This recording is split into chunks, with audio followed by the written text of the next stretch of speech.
Good morning, everyone. We are going to start now the physics class. I am Dr. Muhammad Ibrahim Altaf from ISL Engineering College. I'm an associate professor in ISL Engineering College. So, here, since we are very much interested in studying about the solid state physics, engineering physics actually compromises of the basic concepts of physics and the applications of physics for the engineering. So actually, we'll just start our today's class with the definition of physics. So everybody has the information regarding the definition of physics, right? So when I say physics, physics is nothing but it is observation of nature. So when you observe the nature and you explore the nature, so we'll call such study as physics. Here, the other question arises, so why solid state physics? So why solid state physics? Why not the other physics? So you'll come to know within a few lectures that why actually we are studying more the solid state physics. So what is the next, what we have to do is that we have to go for the next one. What is the aim of solid state physics? What is actually the solid state physics and why we do it, and what are the content that we are going to learn, and the other part that are we are going to learn in the few classes. So what is the aim of solid state physics? Solid state physics is nothing but it explains the properties of solid materials as found on the earth. So when I say properties of solid materials, so why we need to understand these properties of solid materials? So everybody know that solid materials are of primary importance for engineering and research and development programs. So now here we are going to start see the study about the solid state physics, and these properties are expected to follow the Schrodinger equations. And what is this Schrodinger equation? You are going to learn in the next lectures, few lectures. So that is actually the importance of the Schrodinger equations and the collection of atomic nuclei and neutrons interacting with the electrostatic forces. What is actually the second point? That second point you will understand when we go for the next lecture, right? Next few lectures. The fundamental laws which is governing the behavior of the solid are known to us and they are well tested. So what is this fundamental laws that are governing the behavior of solids? So yani we can just study this aspect, right, very clearly when we go for the different classifications of the solids. So I will completely explain you about the differentiation of the solids materials. So solid materials, first of all, has been classified into crystalline solid. So these crystalline solids are nothing but whose atomic structure are completely based upon the regular pattern of the atoms which are residing in the crystalline solids. So what these actually solids have been classified on the earth crust into three different categories. So that three different categories, first one is crystalline solids, second one is non-crystalline solids, and the third one is amorphous. So the progress has been done in understanding the behavior of crystalline solids that of the non-crystalline materials since the evolution of the solids on the earth crust. So now we have just explored the solids on the earth crust and we come to the classifications of these solids. So why, what is solid state physics? Why we need to understand this? So actually the solid state physics, other name is nothing but it is condensed matter physics. It is a study of behavior of the atoms when they are placed in the close vicinity to one another. In fact, these matter, the condensed matter physics is the better name when compared with the solid state physics. So you will understand what is actually the uh, pros and cons of the uh, study of this type of condensed matter physics. So now, as you go to the next one, so what is the main point that we need to understand by studying the solid state physics?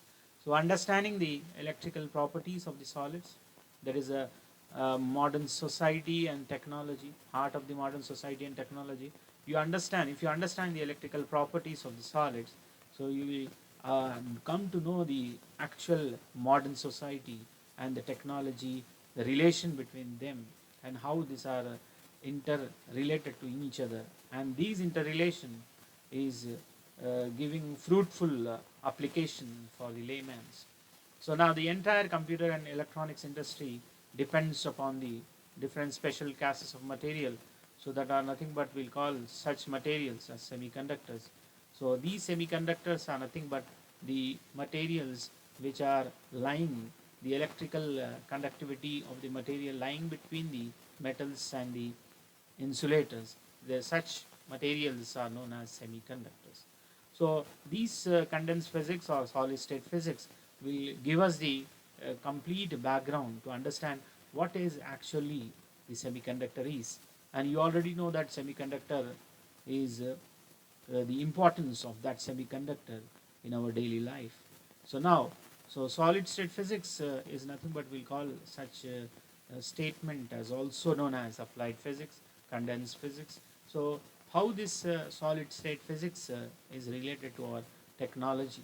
So now new technology for the future will be, you know that there are you day by day technology is advancing and developing, and you need to understand what is the concept behind these materials, and these understanding need to classify the materials into different classes.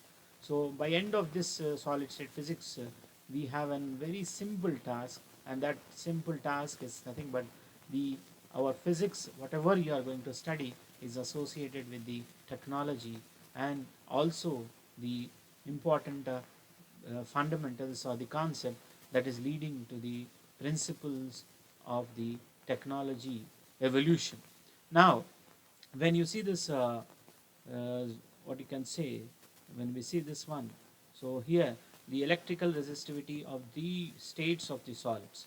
Now, solids, when I say solids, there are different categories of the solids. When we plot a graph between the solids that are nothing but metals, insulators, and semiconductor, you can just see this graph. Now, you need not to, we need not to go in very uh, in-depth knowledge about these particular graphical representation. It's only the schematic diagram which shows the relationship between the resistivity and the metal, which is very important for the industry purpose and for the core engineering. So that is the reason that we just have a glance of how this variation of temperature, as you vary the temperature with these three different categories of the solids, so how this electrical resistivity is related to each other. So you can just see this graph is somewhat is a constant, a particular instant, and then is increasing. And you can just see the insulator, this exponential decay with so this on the x-axis you can just see in the three schematic diagrams, you can just see that temperature in terms of Kelvin. So the second one of the classification of the solid material, that is the insulator. So the electrical resistivity is an exponential decay. Now, when you see the superconductor, you don't find the, you already know that superconductors are nothing but they have zero electrical resistivity. There is a, when you increase the temperature, this type of thing will first get it. So how this is possible, and each parameter of the system of atoms, so, and especially the electrons, so we'll have a similar density value. And you can just see that you can see that metals, example of metal is nothing but graphite, an insulator example is diamond, and you are having a Blackminster fluorine is a superconductor. So you see we can have various examples. So here just we have given only one example for our uh, understanding. So you can have more example of this. So you can just see this. I'm also understanding why there is a, what is, one is metal and another is insulator, and then what is the origin of the important features exhibiting by these materials. So here we can understand that metal and insulator, again you can just see this is increasing and this is exponential decay. So now this type of thing is only the starting level, and you'll find that there is a thermal properties So you can just think about thermal properties. What is happening to this solid state material? What is happening to the properties of solid state material?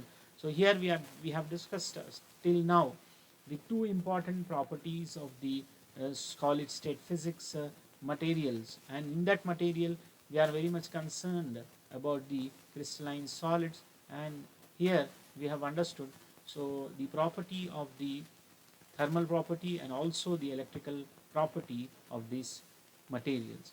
So here, so we'll just this is only the conceptual understanding why the engineering student should understand the word called physics and how this solid state physics is important for their core engineering, how it is related to their core engineering. So these are the concepts of the solid materials that is very important, so such that it will yield fruit, it will yield a good what you can say implications on the study of the technology in the later years. So here we'll just go for this next chapter. Our starting chapter is nothing but this crystal structure.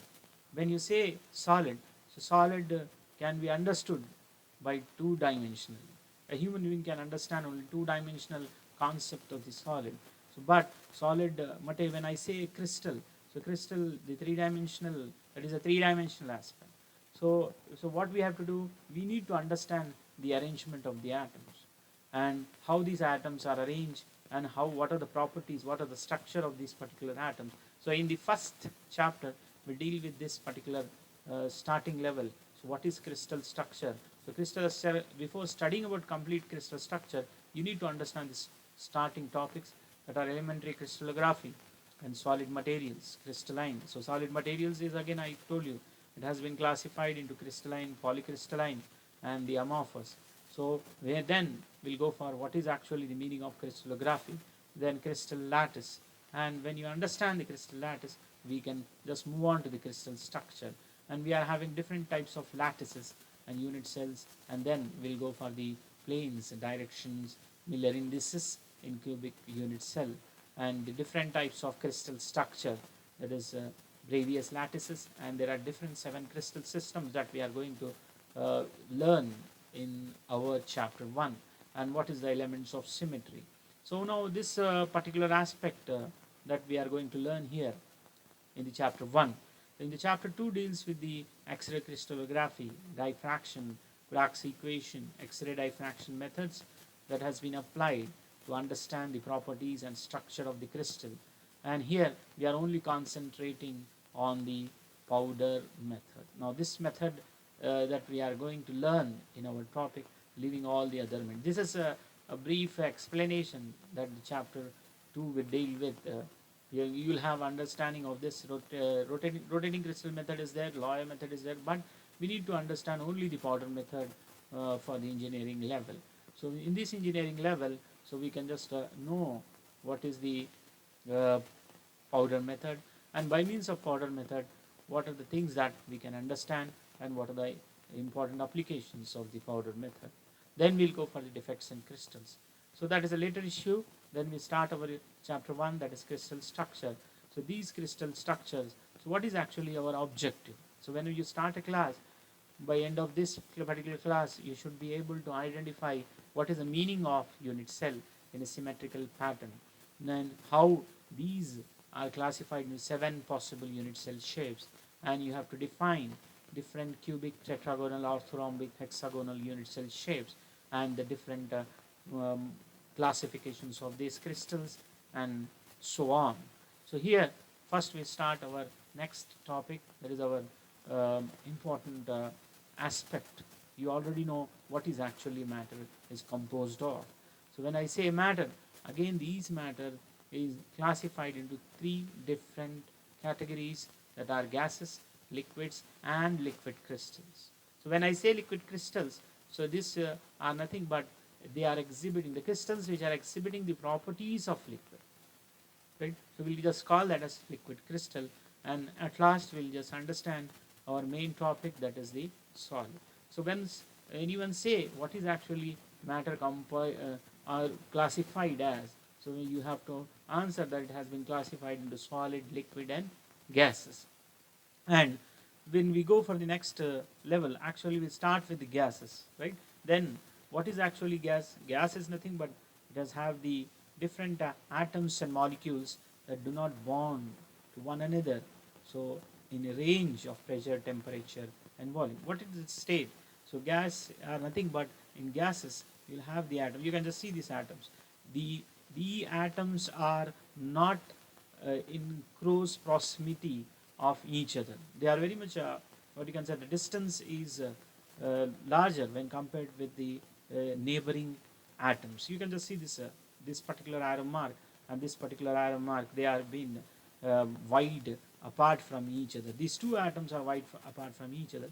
Now, this is the same aspect which is telling us the first point that the gases have atoms or molecules and they do not bond to one another in a range of pressure with respect to pressure, temperature, and the volume. At a particular range, it follows. And these molecules have not any particular, doesn't have any particular order, and they are moved freely within a given system or a given container. Now, this is the structure of actual gases, how the molecules or the atoms are residing inside the any system. You can say the system or you can say it is a container, right? So now this is a small information regarding the gases. Then we move to the next one, that is liquids and the liquid crystals. So similar to the gases, liquids have not a particular order and they assume the shape of the containers. So now this particular aspect is very, very important. You already know this definition. These are basic definitions. What is actually the meaning of solid and what is actually the liquid is. So here the liquid is nothing but, see, they are particular, the atoms or the molecules or the ions, and we'll call these atoms, molecules or the ions. They are being known as the constituent particles, and they assume the shape of the system or the container in which they are residing. So here, what will happen if you apply certain amount of energy? So what type of energy we are applying? We are applying some. Let us consider we are applying some thermal energy, right? So what is it? What will happen to the bonds which are there inside the container, right? You'll have some bonds between the two atoms, right? Two atoms. So what will happen? It will break the existing weak bonds, and the liquid crystal have mobile molecules and mobile atoms, but these particular atoms will be considered to be long range. You can say the long range order, a long range order that can be existing, and the molecules have a permanent dipole. You can just see this positive and this is negative. So we'll call the two opposite signs, charges, are wide apart from each other. So they form a dipole. Dipole is nothing but two oppositely charged particles, charged ions, or the atoms or the molecules, right? So we can just say when I talk about molecules, then this is one and this is another. So the two oppositely charged charges which are apart from each other, we'll just call that as dipole. Now what will happen? Now this is the fact that when you apply the electric field, so what will happen to these dipoles? So the dipoles, they rotate. The dipoles will rotate, right, and establish a particular order, and these order will be existing for some time, and then this particular aspect you can understand how the molecules or the atoms or the ions are varying when they are subjected to the external types of forces. Now when we go for the crystals, now solid is consisting of the, you are just know that crystals are nothing but solid.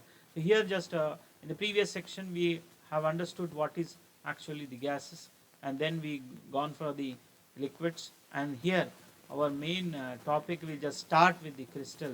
So solids consist of atoms or the molecules, and these atoms and the molecules are moving, right, at a from a fixed point. They are moving from fixed point from particular to a particular distance from its equilibrium position. So we'll call such a movement. You can see that at a fixed point they are moving from the fixed point. They are moving from one end to the another end. So we call actually the solids. In the solids, the atoms are fixed at a particular position, and they will execute the thermal movement when you give some external force to it. So now the solids can take a different forms. You already know that the solids have been classified into crystalline, polycrystalline, amorphous materials. So solids at a given temperature and pressure and volume have very stronger bonds between the molecules or the atoms or the ions than the liquids, right? So here we are considering that the bond in the solid is very stronger, and solid require more amount of energy to break this bond. And why this we want to break this bond? Now if you break the bond, then what will happen to it? So you'll understand this particular aspect, so when we go for the next one. So now here, when solid materials, when I say solid materials, it has been classified into crystalline, polycrystalline, and the amorphous. So you can just see how this crystalline materials which is available on the earth crust look like. You can just say this figure. This figure indicates that this is the schematic image of the single crystal, and here you will find the polycrystalline solid, and here you will find the amorphous. So can we give, so this is the schematic images, right? So what will happen when you go for the different types of solids? The different types of solids are nothing but single crystal, polycrystal, amorphous, the general types of solids, and these each type of solids have a particular order or the region within the material. And what is this? What is this order or the region within the material? We'll come to know, right?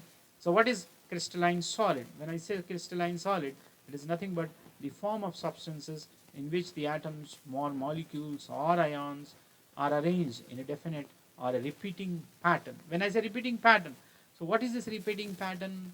Repeating pattern is nothing but a particular function is been done for infinite number of times. If a function is done for infinite number of time, so we call that particular function as a repeating pattern or repeating function. So that repeating function is actually translation, come under the category of translation motion, or we call such thing as translation motion. The single crystal is having very high degree of order. What is the meaning of a degree of order? Here the geometrical periodicity. What is periodicity actually? Periodicity means what? Continuously you will have a same at a particular instant of time you will have a same character. If this point is having same character when compared with this point, so we call that such thing in our normal language, it is periodic in nature. So they are equidistant to each other. You can just see that they are equidistant to each other. You can just take the example of any two atoms or molecules or the ions. Now when you see this arrangement of the atom, the first schematic diagram, you can just see that it is a schematic diagram of geometrical arrangement of atoms, right? And when you see this view of the atom, this shows the closeness of the atoms, right, inside the solid. And when you combine this particular aspect, here you will get a schematic view of the single crystal. So the single crystal look like this. And the example of the single crystal, which is mostly abundance in the nature, and you'll find most of the single crystal is quartz and calcite. We have just taken, I have taken only one two example, so you can understand this aspect more clearly. See, single crystal is having some atomic structure, and these particular structures repeated periodically across its complete volume. So and at the infinite length of scale also, you will find that each and every atom have equivalent that equivalent atom is having same nature with respect to the neighboring atom by translation symmetry. You can just see this translation symmetry. So this is again a broader schematic view of the arrangement of the atoms. You can just see that, imagine that how these atoms or the molecules or the ions are arranged in the single crystal. So this is only a schematic diagram, and the nature you'll find it on the earth crust. See, this type of crystal you'll observe, we'll call such crystal as single pyrite crystal, and here you'll find this structure. See, here this particular thing is known as amorphous. So here in this particular level you'll find that this particular crystal is nothing but it is a single pyrite crystal. Okay, everyone. So see, I have just taken one example. There are numerous number of examples of the single crystal. Now when we move to the next one, what is actually the meaning of polycrystalline solid? So they are nothing but they are made up of a huge amount, or we can say an aggregate of many small signal crystals. So when I combine these crystals, whatever the crystal type I am getting, so that is known as polycrystal. And here also the crystal is having high degree of order, and these many atomic or molecular dimensions. And these order, what is the meaning of atomic or molecular dimension? Any atomic dimension, when you say atomic, so it is nothing but 10 power of minus 10 meter. So I'm talking about on that particular level of 1 angstrom. So 1, we cannot see it from our neck dive, 10 power of minus 10 meters dimension. So that is the reason that we have just going for each and every part, a schematic diagram of each and every parameters that we are discussing today's class. So here, these ordered regions, when I say ordered regions, atoms have been arranged in a particular fashion, in periodic array. Periodic array is 1 by 1, right? Now, and these are, see, these ordered regions vary in size and the orientation with respect to one another, and these regions are nothing but we'll call that as grains. So this is the, what is the meaning of this grains, or why we are calling these regions as grain? So here we will come to understand that the grains are nothing but they are the orientation of the atoms and molecules, well defined boundaries. You can just see here this figure, second, third figure, right? This is the first one, the arrangement of the atoms in the polycrystalline. You find some dissimilarity of atoms when compared with the single crystal. You can just see the figure of first. You can just imagine the first what we have discussed, the arrangement of that atoms, and here it is a polycrystalline, and here inside this polycrystalline you will find this type of boundaries. You can just find this type of boundaries. So we'll call such orientation which has varying size. You can just see this. See these gray. This is the boundary. So we'll call this as one grain, and this one grain boundary is different from this. You can just see this. So we'll call such thing as the grain boundary. And these grains are nothing but you can just see 100 nanometers to 100 microns in diameter. Right? So that is the reason that we are just going for the schematic assumption of all this thing, and which has been taken from the microscopes. Right? So now we go for the next important aspect, that is amorphous solid. So what is this amorphous solid, or we call this as non-crystalline solid? So these non-crystalline solid is composed of randomly oriented atoms or molecules or ions, or we are just call that composition of atoms or molecules or ions are nothing but they are constituent particles, and they do not form a particular pattern or the lattice structure. So when I say lattice, what is the meaning of lattice? That is the imaginary points which have been formed on the plane.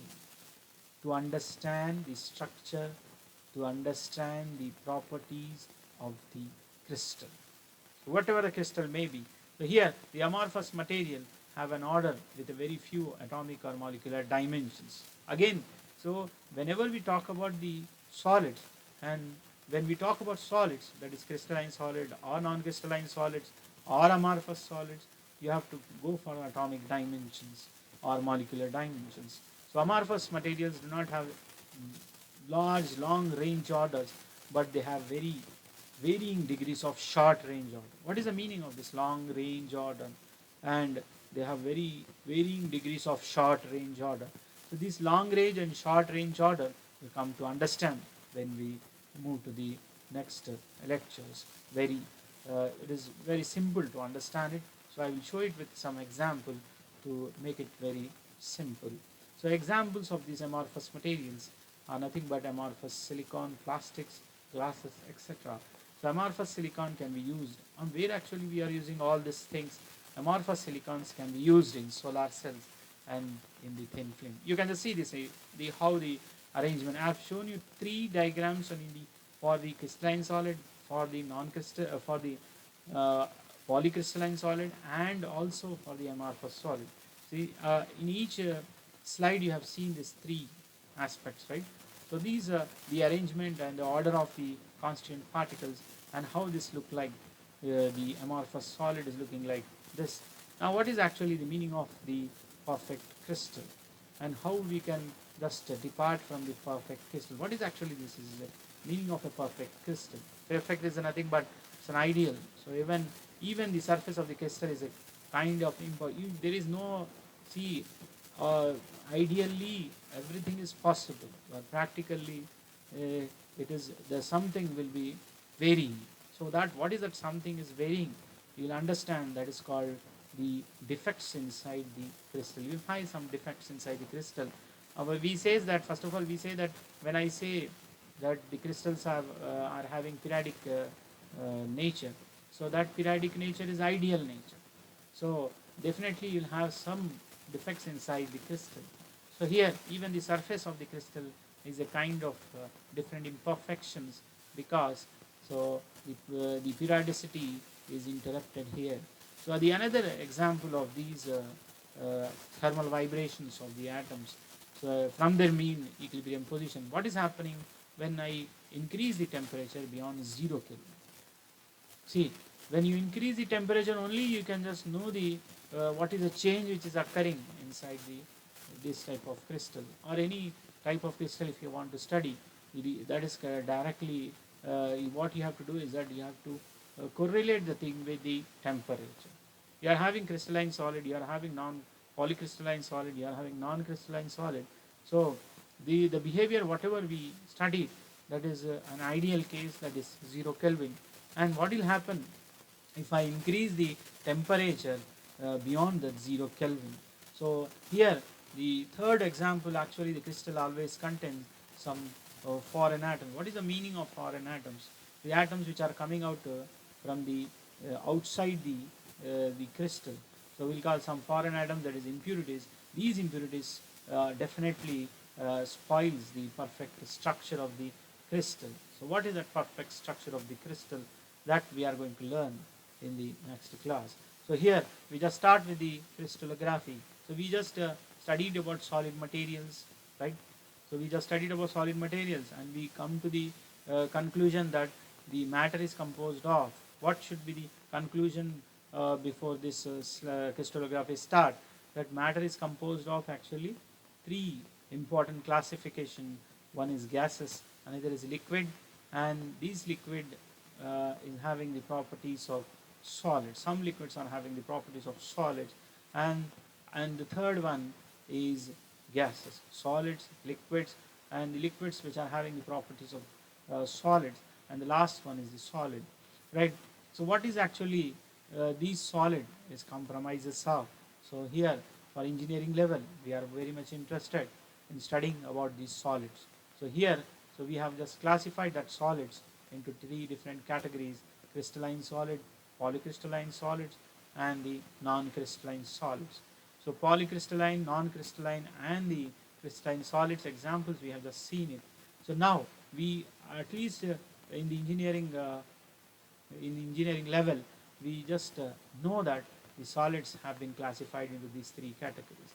When you just classify it, what is actually the study of these classification are known as? So here we just study about the branch of the physics, that is one of the important aspect of the solid state physics. So is nothing but it is first concept of the solid state physics. We need to understand what is crystallography. What is actually the crystallography? It is a branch of science that deals with the geometrical description of the crystal and their internal arrangement. So the branch of science that deals with the geometrical description of the crystal and their internal arrangement will call such thing as the crystallography.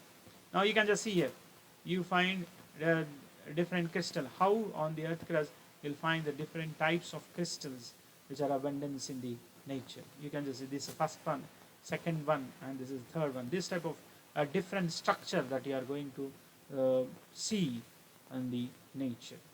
Right now, what is actually crystallography is very very important for the solid state physics or condensed physics, or you can just say applied physics. So what is the symmetry of crystal? The symmetry of the crystal is having a very much influence, right? A profound, a very big influence, a huge influence on the properties of the crystal. So any crystal structure can be specified completely, and if you know the exact structure of the crystal, then you can understand the atoms or the molecules or the ions residing at what level and at what stage. So then we can incident a different rays to understand the crystal structure and its properties. And these structures should be classified in two different types and of the symmetry. So what is that different types of symmetries you'll observe? Here, the basic knowledge of the crystallography is essential for the solid state physics. So it is to specify any crystal structure and to classify the solid into different types according to the symmetries. So here we are just understanding the symmetry. So what is the meaning of symmetry? Symmetry is nothing but it is the periodicity of a crystal. When I say, sir, again you come to the first one, what is periodicity?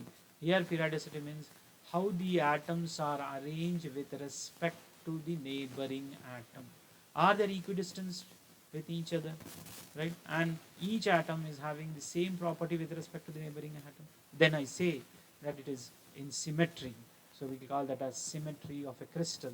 And due to this nature, definitely it will influence the properties of the crystal. So here will concern in this course the solids with the simple structures. So here I'll just end my class, right? So in today's class we just learn about the starting end of the crystallography. Here what we are going to do here is that now in the next coming class, here we'll go for the elementary crystallography and then the different types of structures and then different types of lattices. So therefore this is the end of the class. Thank you everybody for your patience. Again thank everybody, since it is a very, what you can say, uh, dry one, but still I think that you come to the conclusion that you had got some knowledge regarding the importance of the solid state physics. Thank you everyone.